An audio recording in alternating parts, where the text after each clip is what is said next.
Hello student, आज हम बात करेंगे ग्रेविटेशन के न्यूमेरिकल के बारे में। पूरा डिस्कस करेंगे। न्यूमेरिकल कैसे होगा उसकी मैं चाबी दे दूंगा आज। ठीक है, इससे पहले मैंने इसके बारे में पूरा चैप्टर के बारे में पूरा डिस्कस किया हुआ है। बस बहुत ही सिंपल है। जैसे एग्जांपल के लिए यूनिवर्सल लॉ ऑफ ग्रेविटेशन, उसके बाद स्मॉल जी कैपिटल जी में फर्क क्या है, उसके बाद फ्री फॉल क्या होता है, यही 3-4 चैप्टर। मास और वेट में क्या फर्क होता है, यही आपको मैंने पूरा डिटेल में डिस्कस किया हुआ है। इससे पहले आप जाके लेक्चर चेक कर सकते हो। उसी फॉर्मूले को मैं यूज करूंगा कि न्यूमेरिकल इसको यूज करके सम्स कैसे किया जाए, इसके बारे में मैं की दे दूंगा, आपको चाबी दे दूंगा। बस चाबी को यूज करना, पूरा न्यूमेरिकल खत्म हो जाएगा।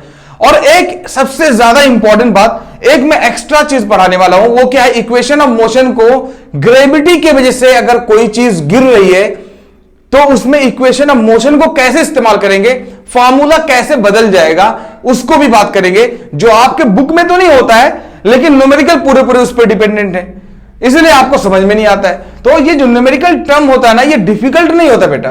प्रॉब्लम ये होता है कि आप उसको समझ ही नहीं पाते हो कि रियल में कैसे क्या पूछा जाता है और क्या मकसद है पूछ रहे उसका समझने का। तो मैं आपको पूरा 1 by 1 समझाने की कोशिश कर रहा हूं। सबसे पहली बात, मैं एक फॉर्मूला देना चाहता हूं ये न्यूमेरिकल पर। ठीक है, न्यूमेरिकल पर मैं आपको एक फॉर्मूला देना चाहता हूं। न्यूमेरिकल चैप्टर नंबर कौन सा है भाई? Gravitation, chapter number 10। ठीक है, इसका नाम क्या है? ग्रेविटेशन। तो ग्रेविटेशन का मैं जो की देना चाहता हूं, वो की क्या है भाई? चाबी आपको देना चाहता हूं। चाबी मतलब ऐसा चीज जिसको जानोगे तो सारा न्यूमेरिकल हो जाएगा। और मैं आपको प्रैक्टिकली आपको करके भी दिखाऊंगा। ठीक है, ऐसा नहीं, मैं प्रैक्टिकली आपको क्वेश्चन करके दिखाऊंगा कैसे होगा। सबसे पहली बात आपको समझना क्या है, ओवरऑल चैप्टर को समझना है भाई। तो मैं 1 मिनट में अगर मैं चैप्टर को बात करूं यार, चैप्टर है क्या, तो सबसे पहली बात क्या है, universal law of gravitation. Gravitation क्या होता है भाई? एक खिंचाव है। उसके बाद एक सबसे ज्यादा न्यूटन का फेमस जो है लॉ है, वो क्या है? Law of universal gravitation.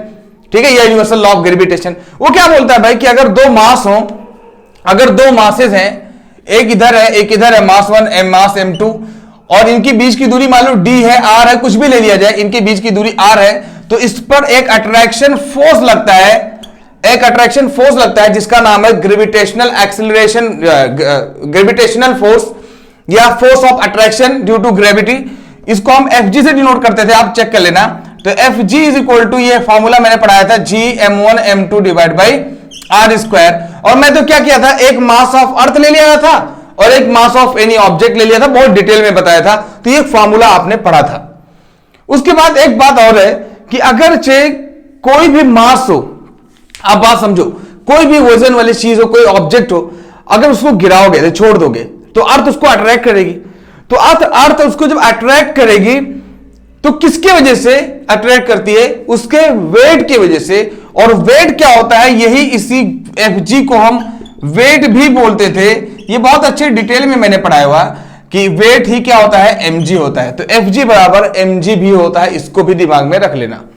तो इन दोनों को अगर यूज किया जाए कि ये भी जो है वो यही है, तो उसके मतलब ये दोनों लेफ्ट साइड बराबर, तो राइट भी बराबर होंगे। तो आपको एक फॉर्मूला मिलेगा कि G m1 m2 divide by r square या d स्क्वायर। बेटा इस पे कोई डाउट नहीं है कि नहीं सर r मैंने लिया है, बुक में d लिखा हुआ है, कहीं s लिखा हुआ, कोई लेना देना नहीं है। ये मतलब क्या है, दो मासेस की बीच की दूरी को हम लोग क्या बोलते हैं? r बोलते हैं। मतलब अर्थ का सरफेस और ये ऑब्जेक्ट मार्कर ले लीजिए, इसकी बीच की दूरी हमारी r कहलाती है, कोई ऑब्जेक्शन उस पर नहीं है। ठीक है, G m1 m2 divide by r square is equal to mg हो जाएगा। mg मास ऑफ ऑब्जेक्ट, चाहे m1 इसका नाम ले लो, कुछ भी, ये कट जाएगा m1 यहां पे क्या बचेगा? G इज इक्वल टू, ये बहुत इंपॉर्टेंट है फॉर्मूला बेटा, G is equal to Gm divide by r square. चाहे स्मॉल आर लो चाहे कैपिटल आर लो, इस पे कोई ऑब्जेक्शन नहीं है। बार बार इसलिए मैं जानबूझकर डिफरेंट लिख रहा हूं ताकि आपको उस पर डाउट ना रह जाए कुछ। ठीक है, तो G is equal to Gm divide by r square. और मैंने ये भी बताया था भाई कि ये जो स्मॉल g होता है, ये होता है acceleration due to gravity. Gravity की वजह से जो एक्सीलरेशन होता है उसको हम लोग g बोलते हैं। और ये कैपिटल G है यूनिवर्सल ग्रेविटेशनल कांस्टेंट। इसकी वैल्यू फिक्स होती है बेटा, मैं बहुत डिटेल में बताया हूं। और इसकी वैल्यू वेरी करती है। जमीन पर अगर अर्थ की बात करें, ऑन अर्थ अगर जमीन पर बात करें, तो G की वैल्यू जो होती है वो इसकी वैल्यू रखोगे, जी की वैल्यू, कैपिटल जी की वैल्यू 6.67 इंटू 10⁻⁻11 और मास ऑफ अर्थ होता है बेटा 6 इंटू 10⁻24 kg और रेडियस ऑफ अर्थ जो होता है वो 6.4 इंटू 10⁻6 मीटर होता है और उसका स्क्वायर है तो उसका स्क्वायर कर दो। इसको सॉल्व करोगे तो लगभग 9.8 मीटर पर सेकेंड स्क्वायर आता है बेटा। ये अर्थ पर होता है, जी की वैल्यू आपको रटा होना चाहिए। ठीक है, मैंने डिटेल में बताया हुआ है लेकिन यहां पे मैं रिवीजन कर रहा हूं ताकि आपको समझ में आ जाए। तो ये जी की वैल्यू आपको मालूम होना चाहिए। इससे पता चला यार कि अर्थ की ये कैपिटल जी की वैल्यू रटा होना चाहिए। कैपिटल जी को मैंने बहुत डिटेल में बताया लेकिन मैं यहां पे बता रहा हूं, कैपिटल जी की वैल्यू होती है 6.67 इंटू 10⁻11 न्यूटन मीटर स्क्वायर पर केजी स्क्वायर, ऐसे दिमाग में रखना। ठीक है, मास ऑफ अर्थ होता है 6 इंटू 10⁻24 केजी। उसके बाद रेडियस ऑफ अर्थ होता है 6400 किलोमीटर, मतलब 6.4 इंटू 10⁻6 मीटर हो जाएगा। स्क्वायर है तो मैंने स्क्वायर कर दिया। इसको सॉल्व करोगे 9.8 मीटर पर सेकेंड स्क्वायर लगभग आएगा। अर्थ पर ग्रेविटी की वैल्यू, कौन सी, एक्सीलरेशन ड्यू टू ग्रेविटी की वैल्यू 9.8 मीटर पर सेकेंड स्क्वायर होती है। अब एक बात याद रखना कि अगर यही चीज आप मून पर चले जाओ, अगर आप चंद्रमा पर चले गए तो जो जी की वैल्यू होती है जो अर्थ पर ये होती है, भाई मैंने अर्थ लिख दिया ताकि कोई डाउट ना रह जाए। तो अगर मून की बात करूं, जी एट मून, तो क्या होता है 1/6 ऑफ जी एट अर्थ होता है भाई, याद रखना। अगरचे मैं बात करूं मून पर क्या होता है ग्रेविटी, तो अर्थ का 1/6 होता है, यानी अर्थ का कितना रहेगा भाई 1/6, 6 हिस्से का एक हिस्सा रहेगा। अगर मान लो अर्थ पर ग्रेविटी मान लो 6 है तो मून पर सिर्फ एक ही मीटर पर सेकेंड स्क्वायर दिखेगा, 1/6 होता है, मतलब बहुत कम होती है एक तरीके से देखा जाए मून पर ग्रेविटी। ये बात क्लियर हुआ। उसके मतलब ये पता चला जब ग्रेविटी कम होगी, बेटा मैंने बहुत डिटेल में बताया, अगर ग्रेविटी कम होगी तो किसी भी चीज का मास तो सेम रहेगा लेकिन वेट कम हो जाएगा, और जब वेट कम हो जाएगा तो हवा में उड़ने लगे यार कोई भी चीज, ऑब्वियस सी बात है। अगर वेट कम कर दोगे तो किसी भी चीज का तो हवा में उड़ना शुरू कर देगा ना, हवा में ही उड़ रहा है, फूंक दिए एक इंसान उड़ रहा है, अरे जाहिर सी बात है फूंक दोगे इंसान उड़ने लगेगा। तब अगर आप क्या है ग्रेविटी की वजह से, अब एक छोटा सा एक पेपर का टुकड़ा लो, उसको फूंकते हुए सच में उड़ने लगता है, तो वैसे इंसान दिखने लगेगा, फूकोगे उड़ने लगेगा। उसके मतलब इंसान जो स्टेबल है वो ग्रेविटी की वजह से। अगर ग्रेविटी ना होती तो इंसान तो जस्ट ऐसे ही उड़ते रहता है यार, कहीं भी पहुंचना है बस उड़ जाता, पहुंच जाता लेकिन तो घर भी तो नहीं होते, घर भी सब उड़ते रहते यार, आज जमीन भी उड़ते रहती, सब उड़ते रहते भाई। तो थैंक्स गॉड की ग्रेविटी है। ओके, अब यहां से आपको ये फॉर्मूला उठाया, इस फॉर्मूले से आपको वेट मिला, वेट से स्मॉल जी निकाल लिया, ऑन अर्थ निकाल लिया, उससे आपको मून का भी ग्रेविटी मिल गई। तो मून की अगर बात करें ग्रेविटी की कितनी होती है, तो 9.8 डिवाइड बाई 6 होता है, वो एग्जैक्ट मिल जाएगा, है कि नहीं। 9.8 डिवाइड बाई 6 कर दोगे तो एग्जैक्ट मिल जाएगा, 1 पॉइंट समथिंग करके आ जाएगा। ये बात क्लियर हो गया, ठीक है भाई। अब ये एक फॉर्मूला तो जो बहुत ज्यादा इस्तेमाल होगा, ये बार बार जहां पे ये लिखा रहेगा, जहां पे जी लिख देना, और उसकी वैल्यू 9.8 होती है। ये आपका फॉर्मूला बहुत ज्यादा यूज होने वाला है, ठीक है। सबसे पहली बात तो याद रखना, ग्रेविटेशनल फोर्स को दिमाग में रखना क्या होता है भाई। इतनी बात तो क्लियर हो गई होगी मुझे लग रहा है। उसके बाद अब देखो कुछ चीजें ऐसी हैं कि जैसे एग्जांपल के लिए भाई मैंने बताया था यूनिवर्सल लॉ ऑफ ग्रेविटेशन में जाओगे, बहुत डिटेल में गया हूं भाई, पिछला लेक्चर जाके चेक कर लेना प्लीज। तो जो ग्रेविटेशनल फोर्स होता है वो मास के डायरेक्टली प्रोपोर्शन होता है। अब भाई एक क्वेश्चन आपके बुक में ही है, मैं बताऊंगा अभी, कि अगर मास को डबल किया जाए तो फोर्स क्या हो जाएगा भाई, डबल होगा। जब ये डायरेक्ट मतलब होता है, जब ये बढ़ाओगे तो उतना ये भी बढ़ेगा, ये घटाओगे तो ये भी घटेगा। और यहीं पे देखो यूनिवर्सल लॉ ऑफ ग्रेविटेशन से ये आर के यूनिवर्सली प्रोपोर्शन होता है। आर मतलब डिस्टेंस बिटवीन टू मासेस, तो ये जो आर अगर बढ़ाओगे तो ये घटेगा भाई। आर 2 करोगे, अगर 2 कर दिए तो टोटल मिलाकर 4 नहीं आ जाएगा। 2 कर दोगे यहां पे 2 का स्क्वायर 4, तो फोर्स क्या हो जाएगा 1/4 हो जाएगा। इसको 1 करोगे तो फोर्स 1 रहेगा, इसको 3 करोगे तो फोर्स 1/9 हो जाएगा। तो ऐसे भी क्वेश्चंस नजर आएंगे आपके बुक में, ठीक है। इससे रिलेटेड अगर आपके पास क्वेश्चंस होंगे तो आप कर लोगे। अच्छा एक बात और बताऊं मैं, ये तो मैंने बता दिया भाई अर्थ के लिए 9.8 मीटर पर सेकेंड स्क्वायर होता, उसका मास रखा, उसका जो है रेडियस रख दिया। लेकिन अगर इसी के केस में सन ले लिया जाए, अगर मान लो ये सन होता तो बेटा यहां सन का मास रखते, ये रेडियस किसका लेते, रेडियस ऑफ सन लेते, उसका स्क्वायर रख देते। तो mass of sun, radius of sun और जी तो हमेशा फिक्स होता है, तो उसकी वैल्यू अभी अलग आ जाती। मतलब किसी भी प्लेनेट का अगर आपको एक्सीलरेशन ड्यू टू ग्रेविटी निकालना हो तो आपको सिर्फ उसकी मास और उसकी रेडियस की जरूरत है, क्योंकि कैपिटल जी मतलब जो है ग्रेविटेशनल कांस्टेंट, ये तो फिक्स है, ये बदलने वाला नहीं है। एक बात क्लियर हो गई।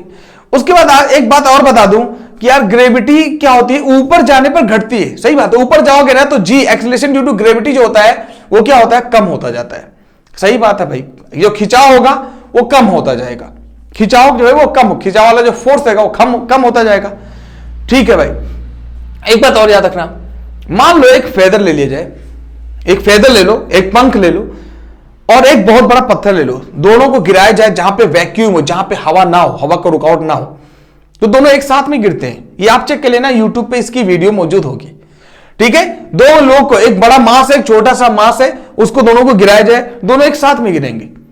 इससे पता क्या चलता है कि जो एक्सेलरेशन ड्यू टू ग्रेविटी होती है ना, ये ऑब्जेक्ट के मास पर डिपेंड नहीं करती, चाहे ऑब्जेक्ट का मास बड़ा हो चाहे छोटा हो, जो खिंचाव हो वो अर्थ ही रहेगी।